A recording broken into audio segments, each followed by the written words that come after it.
Hello friends, Bhushan G S classes में आपका स्वागत है। आज का हमारा टॉपिक है बौद्ध धर्म, महात्मा बुद्ध से संबंधित हमारा एक टॉपिक है। इसके पहले वीडियो में हमने क्या देखा था कि जो 16 महाजनपदों का उदय हुआ और आगे चल के हमने देखा कि मगध जो हुआ 16 महाजनपदों में से सबसे विशाल साम्राज्य बना।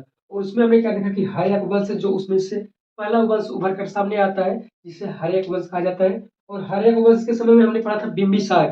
बिंबिसार के समय में क्या होता है, इधर हम देखते हैं जैन धर्म और बौद्ध धर्म, ऐसे दो धर्म जो सामने आए जो उन कर्म कांडों से अलग थे। जैसा कि हमने पढ़ा था वेद में, वेदों में हमने क्या देखा कि जो हमारा अथर्व वेद आता है, अथर्व वेद में हमने क्या देखा कि उसमें जो कर्म कांड आते हैं इस तरह से जो वर्ण व्यवस्था बढ़ गए, कई उसमें बदलाव हुए। तो इस तरह की जो बातें सामने आई तो उससे जो हट करके ये जो धर्म सामने आए जिसे बौद्ध धर्म और जैन धर्म, ऐसे दो धर्म आए जिन्होंने समाज में काफी बदलाव किया। आइए तो हम आज इसी एक धर्म को जिसे बौद्ध धर्म कहा जाता है, इस धर्म को हम विस्तृत से समझेंगे कि इस धर्म का मतलब क्या है, यह धर्म कैसे चला और इसके जो संस्थापक है महात्मा बुद्ध वह कैसे बुद्ध बने, इनको हम अच्छे से डिस्कस करेंगे। तो आइए समझते हैं। तो देखते हैं हम कि छठी बीसी छठवीं जो शताब्दी होती है, छठी शताब्दी के अंत में क्या होता है कि छठी शताब्दी के अंत में जो नए धर्मों का उदय होता है, जैसे उसमें हमने क्या देखा जो कर्म कांड थे, जैसे उनको क्या कहेंगे, उनको नास्तिक। और जो कर्म कांड यानी कि उसमें जो भगवान पर विश्वास रखते हैं कर्म कांड पर, तो उनके क्या कहेंगे, तो हम आस्तिक कहते हैं। और जो भगवान पर विश्वास नहीं रखता है, जो किसी पर विश्वास नहीं रखता है, उसे क्या कहते हैं, उसे नास्तिक कहा जाता है।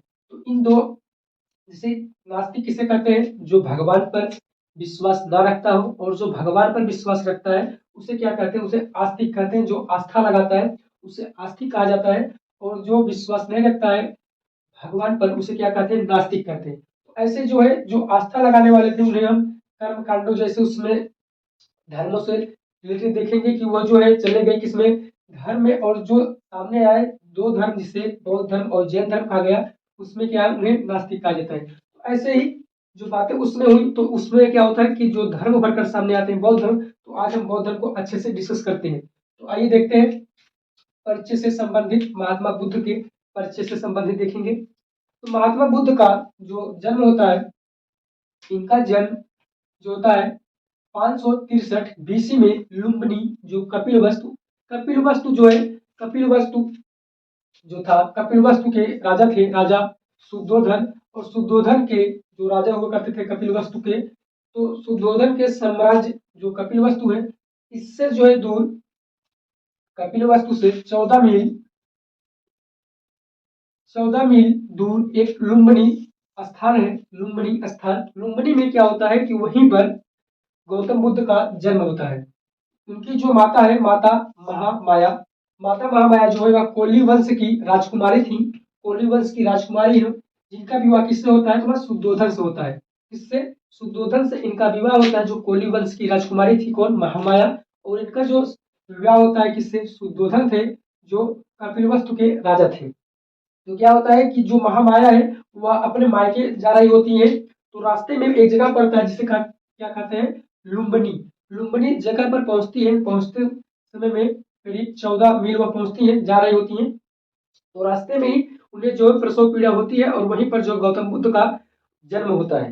गौतम बुद्ध का जन्म कहाँ हुआ, तो उनके महल से जो है 14 मील दूर लुम्बिनी स्थान है, वहीं पर गौतम बुद्ध का जन्म हुआ। जो कि उसमें जो वहां पर साल वृक्ष के नीचे, इसे याद रखेंगे कि उनका जो जन्म होता है वह साल वृक्ष के नीचे होता है। और जो वन होता है, जो जंगल था, वह वहां पर अधिकतम किस वृक्ष का वो जंगल था, तो इसे याद रखेंगे कि आम का वृक्ष था। आम के बहुत सारे पेड़ लगे होते हैं, लेकिन उनमें से एक पेड़ था जिसे साल वृक्ष था, वहीं पर जो है गौतम बुद्ध का जन्म होता है। तो उनकी माता कौन हुई, तो माता महामाया जो कि कोली वंश की राजकुमारी थी, और पिता शुद्धोधन जो कि कपिल वस्तु के राजा थे। आगे बढ़ते हैं कि इनके देखते हैं डेथ के बारे में। जो इन्हें मृत्यु हुई, जिससे बोला जाता है बौद्ध धर्म में महापरिनिर्वाण। क्या होता है, महापरिनिर्वाण कहा जाता है बौद्ध धर्म में। तो उनको जो प्राप्ति होती है कब होती है, तो 483 बीसी में। 483 बीसी कहाँ पर, कुशीनगर में। कुशीनगर में इनका जो है महापरिनिर्वाण हुआ। कब हुआ, तो 483 बीसी में। इनकी जो महापरिनिर्वाण होता है कब होता है, 80 वर्ष की आयु में।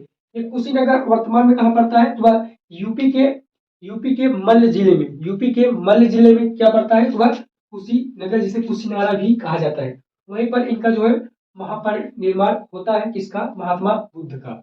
आगे बढ़ते हैं हम। महात्मा बुद्ध के जन्म के बाद 7वें दिन, महात्मा बुद्ध के जन्म के बाद 7वें दिन ही इनकी माता की मृत्यु हो जाती है। प्रसव पीड़ा के कारण जो है इनकी माता की मृत्यु हो जाती है। इनके जन्म के 7वें दिन ही इनकी माता का डेथ हो जाता है। माता के मरने के बाद जो है इनके पिताजी क्या करते हैं कि इनकी पालन पोषण के लिए इनकी मौसी जो थी, गौतम बुद्ध के जो मौसी थी, मौसी प्रजापति गौतमी, इन्हीं को जो है इनके सेवक के लिए लगाते हैं। लेकिन बाद में क्या करते हैं? इनसे विवाह कर लेते हैं। इनसे विवाह कौन करते हैं? तो शुद्धोधन जो है इनकी मौसी से, जो इनकी साली थी, इनसे विवाह करते हैं। इनसे प्रजापति गौतमी से, जिन्हें आप इनको सौतेली माँ भी कह सकते हैं, कि जो थी गौतम बुद्ध के सौतेली माँ कौन थी? तो वह प्रजापति गौतमी थी, जिनसे विवाह शुद्धोधन करते हैं। बाद में इनके माता के मरने के बाद गौतम बुद्ध जैसे जैसे बड़े होते गए, क्या हुआ कि इनके दरबार में बहुत से ऋषि मुनि का आवागमन होता गया। और क्योंकि एक क्षत्रिय कुल से थे, क्षत्रिय घराने से थे, और एक राजा के दरबार में पैदा हुए थे, इसलिए इनके दरबार में बहुत सारे ऋषि मुनि आते थे। तो जो ऋषि मुनि आते थे वह जब गौतम बुद्ध को देखे तो राजा से बोले कि राजन, जो आपका पुत्र है, इस पुत्र की सिर्फ 2 ही गतियां हैं। एक तो अगर यह दरबार में टिका रह गया तो क्या बनेगा कि ये सबसे बहुत बड़ा सम्राट बनेगा, या अपनी तलवार की नोक पर पूरी दुनिया को छान मारेगा। या तो अगर ये जो है दरबार में नहीं टिका रहा है, इसकी जो अगली गतियां हैं क्या है कि यह दरबार छोड़कर बहुत बड़ा सन्यासी बनेगा और इस साम्राज्य को ज्ञान देगा और उनकी जो सच्चाई बताएगा। इस तरह की बात जो है वहां पर किए गए। तो वहीं पर उपस्थित थे एक जो छोटा बालक, जिसे कौटिल्य कहा जाता है, उसने बताया नहीं, इस बालक की सिर्फ एक ही गतियां है, यह जो है यह सन्यासी बनेगा। यह क्या बनेगा? ये बहुत बड़ा सन्यासी बनेगा, जो आगे चलकर बौद्ध धर्म का संस्थापक माना जाएगा।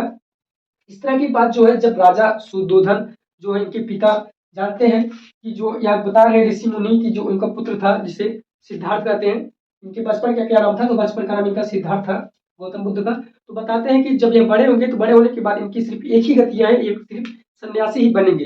इस तरह की बात जब राजा जानते हैं, क्योंकि राजा के पास सिर्फ इकलौता पुत्र गौतम बुद्ध थे, तो वह क्या सोचते हैं कि जो हमारा पुत्र है, अगर इसे जब जब तक किसी दुख की प्राप्ति नहीं होगी, या जो किसी दुख को जानेगा नहीं, तब तक यह सन्यासी के बारे में कभी सोचेगा नहीं। इसलिए राजा ने क्या सोचा कि इसे जो महल में इतनी सुख सुविधा उपलब्ध कर दी जाए कि यह कभी सन्यासी बनने के बारे में सोचे ही ना। इस तरह से जो है राजा का विचार आया। उसने क्या किया कि महल में बहुत सारी दासियों को रखा। इस तरह से इतने व्यवस्था कर दी कि गौतम बुद्ध को कभी भी उन्हें दुख की प्राप्ति ही नहीं हुई। लेकिन क्या हुआ कि धीरे धीरे समय परिवर्तन होता गया और आगे चलकर जो कहानी बदलती है। तो आगे देखते हैं हम। जब गौतम बुद्ध जो थे वह उनकी आयु 16 वर्ष की हुई, और जो है उनकी शादी कराते हैं किससे? यशोधरा से। यशोधरा से उनका विवाह होता है। कब होता है? 16 वर्ष की आयु में। जिनकी पत्नी भी 16 वर्ष की थी उसमें, और ये भी करीब 16 ही वर्ष के थे। इनका विवाह होता है। विवाह होने के बाद राजा जो थे, राजा क्या करते हैं कि आप सोचने लगते हैं कि हमारा जो पुत्र है विवाह एक बंधन में बंध गया है, हो सकता है कि ये आप सन्यासी के तौर पर न जाए। तो आगे क्या होता है कि एक दिन जो थे गौतम बुद्ध वह अपने मित्र से या अपने साथी से कहते हैं, जिनका नाम था चन्ना। याद रखेंगे क्या नाम था? तो चन्ना। चन्ना जो उनका साथी था, चन्ना से कहते हैं कि चन्ना, अब हम क्या है कि अपने साम्राज्य को देखना चाहते हैं, पूरे साम्राज्य जो हमारा ये साम्राज्य है इसको हम देखना चाहते हैं। तो इन्होंने क्या कहा कि जा करके बताया किससे? राजा से कि राजन, युवराज जो है वह कह रहे हैं कि अब साम्राज्य को देखने के लिए बाहर जाने के लिए कर रहे हैं।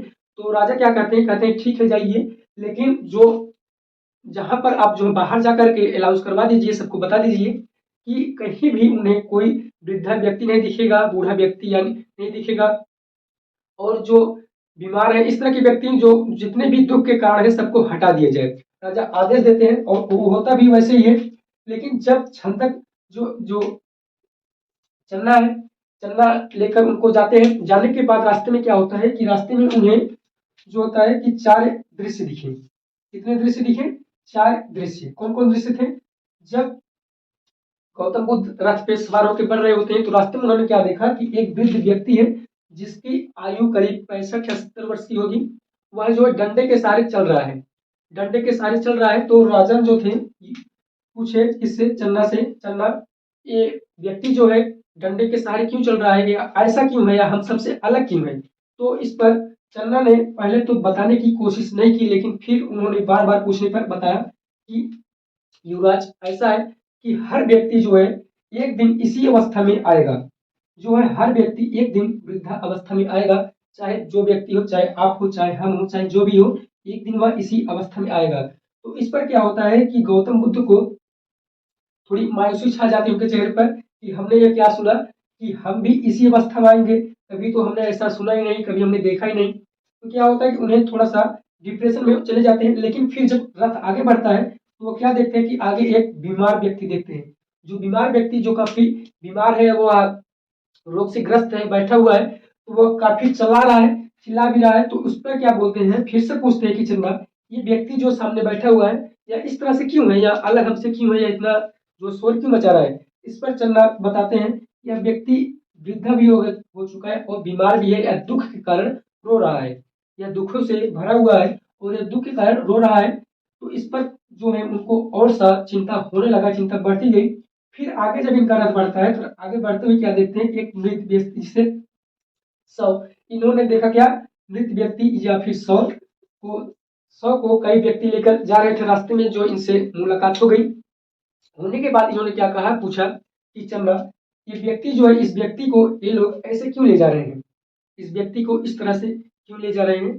तो इस पर चंदा ने बताया कि जीवन का असल सत्य यही है। कौन सा, कि सबको एक ना एक दिन मरना है। इस पर जो है चंदा ने उन्हें बताया कि जीवन का असल सत्य यही है, एक ना एक दिन सब व्यक्ति को मरना है, वह चाहे जो व्यक्ति हो संसार का, चाहे जो प्राणी हो, चाहे जो जीव हो, एक ना एक दिन उसे मृत्यु की प्राप्ति अवश्य होगी। इस पर जो है गौतम बुद्ध को काफी चिंता होने लगी और उनकी चिंता बढ़ती गई। फिर लेकिन जब वो आगे बढ़ते हैं तो वह एक वृक्ष के नीचे क्या देखते हैं कि एक व्यक्ति जो है, एक व्यक्ति सन्यासी जो है, वह अपने पूरे मग्न में ध्यान में बैठा हुआ है और उसके चेहरे पर स्माइल यानी कि वो मुस्कुरा रहा है। तो इस पर जो है चन्ना से पूछते हैं, चन्ना यह व्यक्ति जो है उस वृक्ष के नीचे बैठकर इतना प्रसन्न क्यों है, यह व्यक्ति प्रसन्न कैसे है। तो इस पर बताते हैं चन्ना कि देखिए यह व्यक्ति जो है, यह संसार से जो है सारे दुखों से यह मुक्त है, यह संसार के मोह माया से दूर है, इसलिए इसके चेहरे पर इस तरह की चमक दिख रही है। तो इस पर क्या होता है कि गौतम बुद्ध जो है इस पर विचार करते हैं कि जो व्यक्ति इस तरह से व्यक्ति जो संसार से मुक्त है, ये दुख का कारण क्यों नहीं बना। इस पर जो है इनका विचार काफी बनता है और जो आगे चलकर ये आगे चलकर सन्यासी बन जाते हैं। तो एक बार हम देखते हैं और इक्वल करते हैं इसके बारे में कि जो है इनकी जन्म कब होता है, तो 563 बीसी में लुम्बिनी में इनका जन्म होता है, जो कि कपिल वस्तु से 14 मील दूर है। और इनकी जो मृत्यु होती है जिसे महापरिनिर्वाण कहा जाता है, वह कब होती है, तो 483 बीसी में कुशीनारा में, कुशीनगर, जो 80 वर्ष में होती है। इनके पिता का क्या नाम था, पिता थे शुद्धोधन जो कि कपिल वस्तु के राजा थे और शाक्य वंश के। लिखेंगे कि इनका जो उनका जन्म होता है वह शाक्य वंश में, या कि शाक्य कुल में उनका जन्म होता है। और इनके जो माता थी, माता महामाया जो कि कोली वंश की थी। लेकिन जो इनका दूसरा विवाह करते हैं इनके पिताजी, वो कौन थी, प्रजापति गौतमी जो कि इनकी मौसी थी। इनकी जो पत्नी थी, पत्नी यशोधरा, इनका जो विवाह होता है 16 वर्ष की आयु में होता है। आगे देखते हैं, जब यह इन सब से परे थे, यानी कि सब कुछ यह जान गए कि जिस संसार में दुख भी है, हमें जो है हमें इससे भी परे होना है, हमें वहां तक पहुंचना है। तो उनको काफी चिंता होने लगी। चिंता होते होते क्या होगा है कि उनकी जो है उनको एक पुत्र की प्राप्ति होती है जिसका नाम राहुल था। जब राहुल का जन्म होता है, उनके जन्म के बाद जो है दासी जो होते हैं, दासियां उनके पास आई, बोली कि राजन आपको पुत्र की प्राप्ति हुई है। तो इस पर क्या होता है कि गौतम बुद्ध की चेहरे पर मायूसी छा जाती है और उसी मायूसी में बोलते हैं कि एक राहु राहु राहु का अर्थ होता है कि जो रास्ते का कांटा बने। तो इनके जो है मुंह से शब्द निकला राहु, तो जो है राहु से ही क्या नाम पड़ा, राहुल, जो कि इनके आने वाले समय में इनके रास्ते का कांटा बनेगा। इस तरह से इन्होंने सोचा कि एक जो है आ गया जो हमारे रास्ते का कांटा बनेगा, जिसका नाम पड़ा राहु। राहु यानी कि अर्थ है जो रास्ते का कांटा बने। तो होता यूं है कि इन्होंने धीरे धीरे अपना विचार विमर्श करते गए और एक दिन ऐसा होता है कि यह अपना घर जो है छोड़ने का निर्णय ले लेते हैं। जो इनके महल में व्यवस्था किया गया था, महल में व्यवस्था क्या किया गया था कि राजा जो थे, राजा शुद्धोधन, उन्होंने 3 तरह के महल बनवाए थे। जो तीन तरह के महल का वर्णन किया गया है। यह गौतम बुद्ध ने स्वयं बताया था कि हमारे रहने के लिए जो है तीन महल बनवाए गए थे, जो कि तीन मौसम के हिसाब से बनवाए गए थे। एक तो गर्मियों के मौसम में रहने के लिए, एक ठंड में और एक बरसात में। इस तरह से हमें कभी दुख की प्राप्ति नहीं हुई, हमें कभी समझ में नहीं आया कि जो है दुख होता क्या है। इस तरह से जो राजा जो थे, राजा शुद्धोधन इतना व्यवस्था किए हुए थे कि इनके लिए, गौतम बुद्ध के लिए। लेकिन होना क्या है, जो होना है वो तो होके ही रहेगा। फिर आगे क्या होता है कि 29 वर्ष की आयु में 29 वर्ष की आयु में गौतम बुद्ध जो है वह घर छोड़ने का निर्णय ले लेते हैं। रात के करीब 12 बजे हुए थे और 12 बजे के आसपास समय बीत रहा होता है। उन्होंने अपने मित्र या सारथी को बोला, जिसका नाम था चन्ना, जिसे छंदा भी कहते हैं, चन्ना। चन्ना से बोले कि चन्ना, अब हम जाएंगे यहाँ से और आप हमें लेकर बाहर चलिए। इस पर जो है चन्ना काफी एक बार उठा हो गए कि नहीं सर, नहीं युवराज, हम ऐसा नहीं कर सकते। लेकिन इनके इनके बार बार कहने पर जो है छंदक जो है वह मान जाते हैं। चन्ना मानने के बाद क्या करते हैं, प्रिय घोड़ा जो इनका था, यहाँ पे लिखते हैं कंथक। कंथक जो था वह गौतम बुद्ध का प्रिय घोड़ा था। सिद्धार्थ का प्रिय घोड़ा का क्या नाम है, कंथक। ये एग्जाम में कई बार पूछा गया है कि गौतम बुद्ध के प्रिय घोड़े का नाम क्या है, वह क्या है, वह कंथक है। इसे आप याद रखेंगे। तो क्या करते हैं, वह जो अपने घोड़े को लेते हैं और लेने के बाद जब घर से निकलने को चलते हैं तो उसी को क्या कहा जाता है, महाभिनिष्क्रमण कहा जाता है। इनके घर छोड़ने को क्या कहते हैं, महाभिनिष्क्रमण कहा जाता है। और जब यह घर से निकले, बताया जाता है कि जो इनके साम्राज्य में सारे व्यक्ति जो थे काफी अधिक निद्रा में चले गए थे, काफी किसी को भी पता नहीं लगा किसी को। और इनके दरबार के सारे दरवाजे जो थे अपने आप खुल गए और वह जो है क्रम से आगे बढ़ते चले गए। और जाते जाते क्या होता है कि चन्ना के साथ जाते जाते वह पहुंचते कहाँ पर, अनोमा नदी के तट पर। अनोमा नदी के अनोमा नदी के तट पर पहुंचते हैं जब गौतम बुद्ध, तो वहीं पर अपना रथ रोकते हैं। रोकने के बाद बोलते हैं चन्ना से, चन्ना अब आप वापस जाइए, आप महल जाइए और हम यहीं से अब आगे बढ़ेंगे। आज से जो है हम संन्यास धारण कर रहे हैं। तो इस पर जो है चन्ना जो है वह रोने लगता है कि महाराज आप ऐसा नहीं करिए, हमें जो महाराज है, महाराज सुधोधन, वह हमें जो है फांसी की सजा दे देंगे। तो इस पर जो है चन्ना के काफी मना करने के बावजूद भी वह नहीं मानते हैं। क्या करते हैं, वह जो है अपनी तलवार को निकालते हैं। गौतम बुद्ध निकालने के बाद उन्होंने अपने सौ, यानी कि अपने केस को, अपने बाल को काटा। तो बाल को काटने के बाद जो है चन्ना को दे दिए। चन्ना को देने के बाद बोले कि आप ले जा करके या हमारे महल में हमारे जो पत्नी है, हमारे पिता है, उनको देंगे तो वो लोग आप पर यकीन कर लेंगे कि आप सही बोल रहे हैं, वो आपको दंडित नहीं करेंगे। और इस तरह से उन्होंने अपने सारे वस्त्र को उतारे और सब कुछ उतारने के बाद क्या हुआ कि दे दी किसको, चन्ना को। चन्ना आप यहीं से वापस जाइए। तो इस पर क्या होता है कि चन्ना वहीं से वापस आते हैं। और फिर आगे बढ़ते हैं कि गौतम बुद्ध जो थे अनोमा नदी से आगे बढ़ते चले गए। तो बढ़ने के बाद वो क्या पहुंचते हैं, अलार कलाम के पास। अलार जो अलार कलाम है, इनके पास पहुंचते हैं। कहाँ पर, वैशाली में। अब गौतम बुद्ध वैशाली में पहुंच चुके हैं। पहुंचने के बाद इन्होंने जो अपने पहले गुरु थे, पहले गुरु, प्रथम गुरु अलार कलाम, जो अलार कलाम थे, इनसे शिक्षा ली। तो इनसे जो शिक्षा किसकी ली थी, तो इनसे शिक्षा शाक्य गढ़ के मुनि थे। अलार कलाम उस दरबार में रहा करते थे और इन्होंने ही इनको पहली शिक्षा दी थी। और अगर पूछा जाए कि जो इनके बाल्यावस्था के गुरु कौन थे, तो इसे आप याद रखेंगे। इनके बाल्य अवस्था के गुरु का क्या नाम है, तो बृहस्पति। बृहस्पति जो थे या इनके बाल्यावस्था के गुरु थे गौतम बुद्ध के। उन्होंने जो है बृहस्पति इनको किस चीज की ज्ञान दिए थे, तो इसे याद रखेंगे कि इन्होंने जो है वेद का ज्ञान दिया था। इसको, वह गौतम बुद्ध को। आगे बढ़ते हैं। इन्होंने सबसे पहले अलार कलाम को अपना जो है गुरु बनाया और गुरु बनाने के बाद इनसे शिक्षा ली। लेकिन जो है इनसे यह संतुष्ट नहीं हुए। अलार कलाम से संतुष्ट नहीं होने के बाद वह फिर से आगे बढ़े और पहुंचे कहाँ पर, राजगृह। राजगृह पहुंचने के बाद उनसे भेंट होती किससे, रुद्रक राम पुत्र से। रुद्रक राम पुत्र जो थे वह उनके दूसरे गुरु थे, उनके पास पहुंचते हैं और उनसे जो है यहाँ योग की शिक्षा लेते हैं। किसकी, योग की शिक्षा। जैसे आप गौतम बुद्ध को देखते होंगे, कहीं भी देखे होंगे, तो जो है गौतम बुद्ध हमेशा जो है योग अवस्था में रहते हैं। तो जो थे इन्होंने इनसे ही क्या कहिए कि योग की शिक्षा ली। योग की शिक्षा लेने के बाद जो है यह इनसे भी नहीं संतुष्ट हुए। इनसे भी ना संतुष्ट होने के बाद ये फिर से आगे बढ़ते हैं और आगे बढ़ते बढ़ते क्या देखते हैं कि इन्होंने इनसे भेंट होती है। 5 जो ब्राह्मण थे आगे, उनसे भेंट होती है।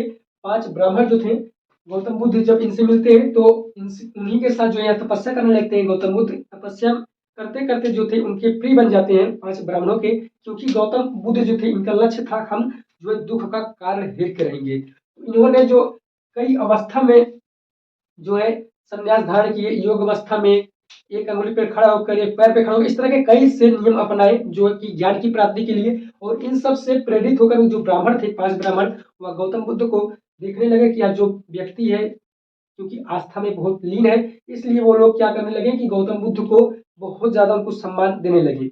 और इसी क्रम में बढ़ते बढ़ते क्या होता है कि गौतम बुद्ध को वो लोग अपना गुरु भी मानने लगते हैं। कौन से? तो 5 ब्राह्मण जो है व्यक्ति है, जो गौतम बुद्ध है, ये क्या कर रहे हैं कि आस्था में इतना लीन है कि यह अपने शरीर का तनिक भी ध्यान नहीं दे रहे हैं। इस पर क्या करते हैं वो लोग जो है इनको अपना गुरु मानते हैं और उनकी सेवा में लग जाते हैं। फिर आगे क्या होता है कि एक दिन की बात है, क्या होता है कि गौतम बुद्ध जो थे वो अपने तपस्या में लीन थे और एक महिला थी जिसका नाम था, उसका नाम था सुजाता। इसे याद रखेंगे,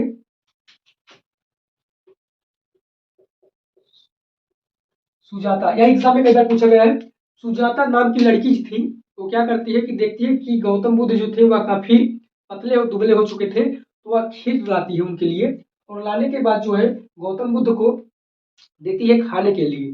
तो गौतम बुद्ध को देती है खाने के लिए और उनसे एक बात कहती है कि बीना की ताल को बीना की ताल को उतना ना कसिए कि उसका डोर ही टूट जाए, और उसको इतना ना ही ढीला कर दीजिए कि उससे सुर ही ना निकले।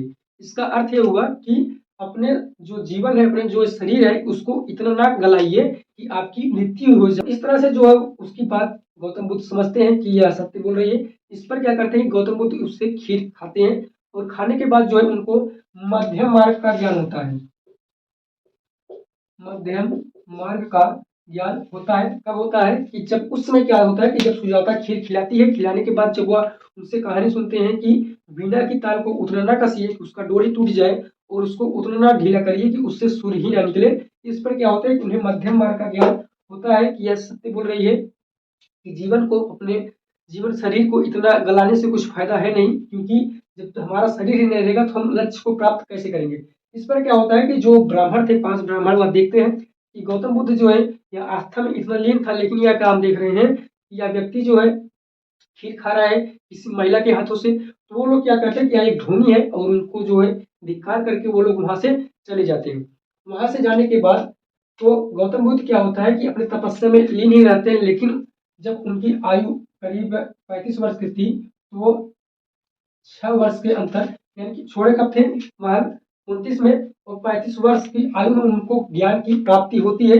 ज्ञान की प्राप्ति कब होती है तो उन्हें वैशाख पूर्णिमा, याद रखेंगे, वैशाख पूर्णिमा के दिन ही उन्हें ज्ञान की प्राप्ति होती है। और जब उनका जन्म हुआ था उसका दिन भी कौन था, वो उसका दिन भी था वैशाख पूर्णिमा की। और जब उनका महापरिनिर्वाण होता है उनका, उसका भी दिन क्या था, उसका भी दिन था वैशाख पूर्णिमा का ही। तो इसे आप याद रखें कि जो उनकी मुख्य बातें हैं, उनके जन्म से लेकर महापरिनिर्वाण को लेकर और उनके ज्ञान की प्राप्ति जब हुई थी, उन तीनों दिन का जो है कौन सा दिन था, तो वो वैशाख पूर्णिमा है। इसलिए वैशाख पूर्णिमा को बौद्ध धर्म में सबसे बहुत बड़ा त्योहार कब माना जाता है, तो वो वैशाख पूर्णिमा को मनाया जाता है। तो क्या होता है कि इनको जो है 6 वर्ष बाद 35 वर्ष की आयु में इन्हें ज्ञान की प्राप्ति होती है। ज्ञान की प्राप्ति क्या हुई, तो इन्हें बोध गया में इन्हें जो है ज्ञान की प्राप्ति होती है। कहाँ पर? पीपल वृक्ष के नीचे। इन सब पॉइंट्स को आप नोट करेंगे क्योंकि इन्हीं पॉइंट से क्वेश्चन बनते हैं कि उन्हें ज्ञान की प्राप्ति कब हुई। 35 वर्ष की आयु हो चुकी थी, 6 वर्ष बाद होती है। कहाँ पर होती है? बोध गया में होती है और पीपल वृक्ष के नीचे होती है। उन्हें जो है ज्ञान की प्राप्ति हुई और उन्हीं से क्या बन गए, बुद्ध से उन्हें बुद्धत्व भी कहा गया और या तथागत भी कहा जाता है। तथागत किसको कहते हैं, तो गौतम बुद्ध को ही कहते हैं। ज्ञान की प्राप्ति के बाद इन्हें तथागत भी कहा गया। तथागत का अर्थ क्या होता है? सत्य है ज्ञान जिसका, सत्य है ज्ञान जिसका, इन्हें वो भी कहा गया। और इन्हें शाक्य मुनि भी कहा गया, क्योंकि इनका जो जन्म हुआ था वह शाक्य कुल में हुआ था, इसलिए इन्हें शाक्य मुनि भी कहा जाता है। फिर आगे क्या होता है कि जब इन्हें ज्ञान की प्राप्ति होती है, ज्ञान की प्राप्ति के बाद यह क्या करते हैं कि यह सोचते हैं कि हम जो है अपने ही किसी व्यक्ति को बताएंगे कि हमें ज्ञान की प्राप्ति हो चुकी है, हम बुद्ध बन चुके हैं। तो इस पर क्या करते हैं कि वह, क्योंकि वह अगर किसी अन्य व्यक्ति को बताएंगे कि हमें ज्ञान की प्राप्ति हुई है, तो वह बोलेगा कि अपनी प्रशंसा स्वयं से कर रहे हैं, उनको जो है बेवकूफ बेवकूफ भी समझ सकते हैं। इसलिए वो क्या करते हैं कि पहले पूछते हैं कि हम अपनों से बताएंगे। इसलिए वो पहुंचते हैं किसके पास, अलार कलाम। अलार कलाम का पता लगाते हैं, लेकिन क्या होता है कि इनके ज्ञान की प्राप्ति के 2 वर्ष पहले ही इनके गुरु की मृत्यु हो चुकी होती है। इनको पता लगता है कि हमारे गुरु जो थे अलार कलाम, उनकी मृत्यु हो चुकी है। फिर इन्हें याद आता है हमारे 5 जो मित्र थे, 5 ब्राह्मण थे, उनकी याद आती है। वो उनकी खोज में निकल सकते हैं, चलते हैं, और रास्ते में क्या होता है, वो पहुंच जाते हैं कहाँ पर, सारनाथ पर। सारनाथ पहुंचते हैं, जिसे पाली भाषा में सारनाथ कहा जाता है, और उसमें इसका नाम क्या था, तो वो ऋषि पत्तनम था। पहुंचते कहाँ है, ऋषि पत्तनम में, और सारनाथ बताया जाता है।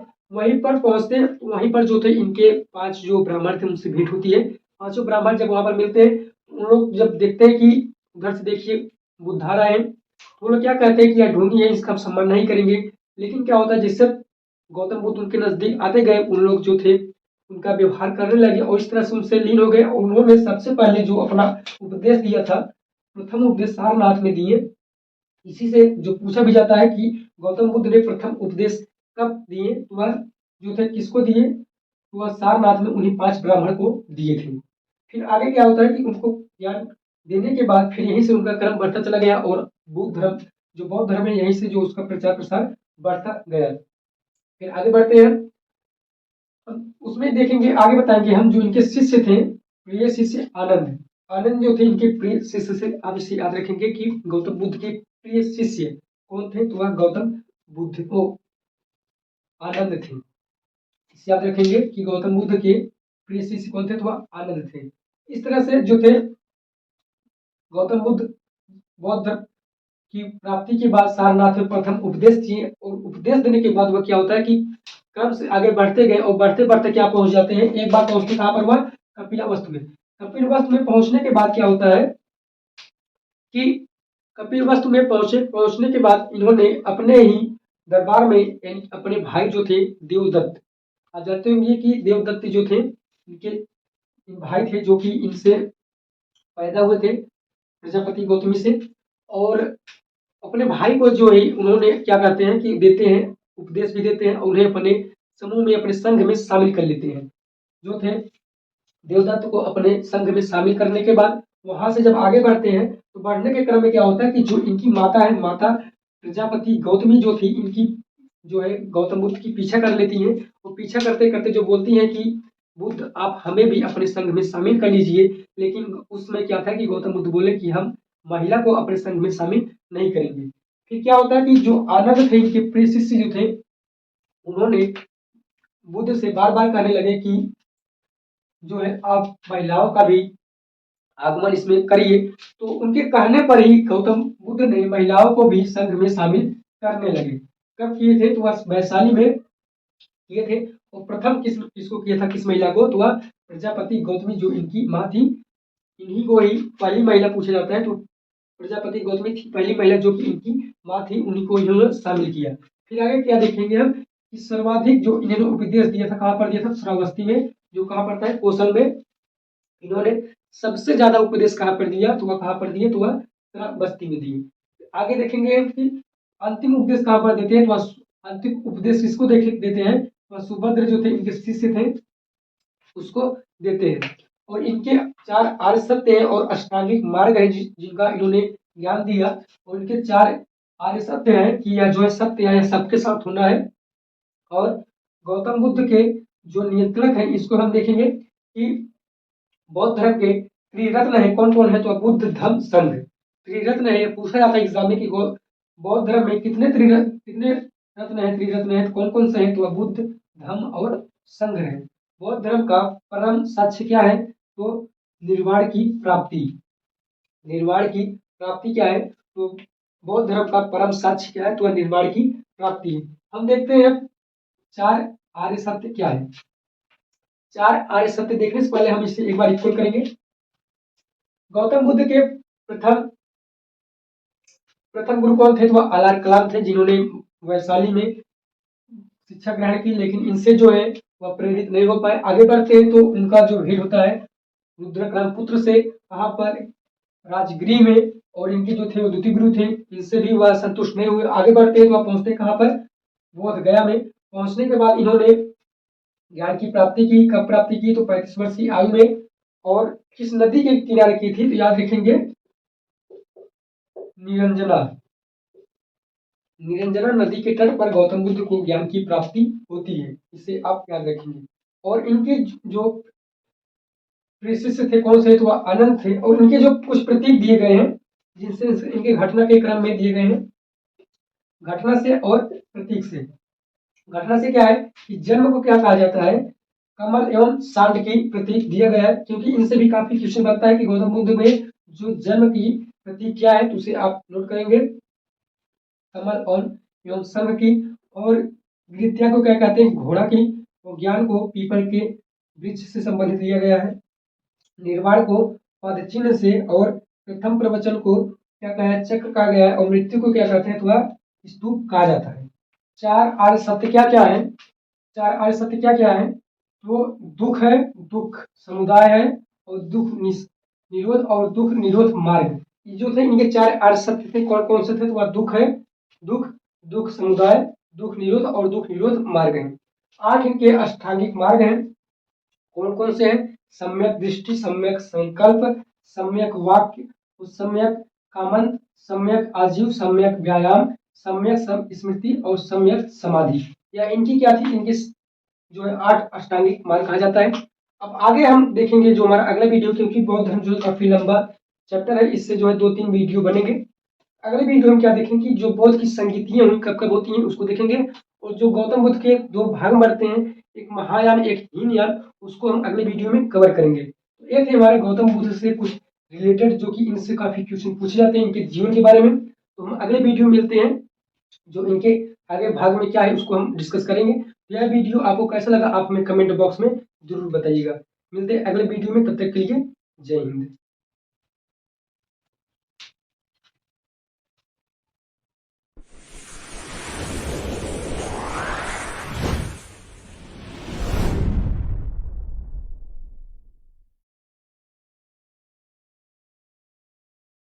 Hello friends, Bhushan GS classes में आपका स्वागत है।